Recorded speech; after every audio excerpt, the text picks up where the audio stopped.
बोकारो में लगातार डीसी के निर्देश पर अस्पतालों पर कार्रवाई हो रही है। इसी क्रम में चास के कुमार डायग्नोस्टिक सेंटर की अल्ट्रासाउंड क्लिनिक को पीसीपीएनडीटी एक्ट के उल्लंघन के मामले में सील कर दिया गया है। जिले में लगातार दूसरे अल्ट्रासाउंड क्लिनिक पर यह कार्रवाई की गई है।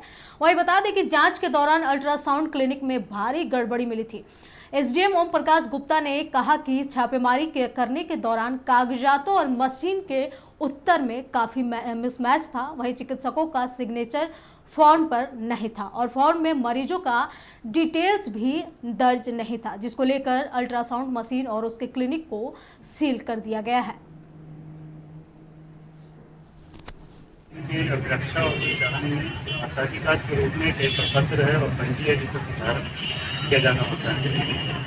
तो जो डॉक्टर हैं जो संचालन करते हैं उसका बयान दिया गया है और जिसके नाम पे ये सेंटर है उसका बयान दर्ज किया गया है और प्रपत्रों और पंजियों की जांच की जा रही है। और ऐसा प्रतीत होता है कि जिस तरीके से जो तहकीकात किसी की नीति के तरफ बढ़ती जानी थी, जिससे कि सेक्स निर्धारण जैसी या फिर मेडिकल लड़कियों का अवैध रिएक्शन न हो, उसका पूर्ण रूप से नहीं पाया गया। तो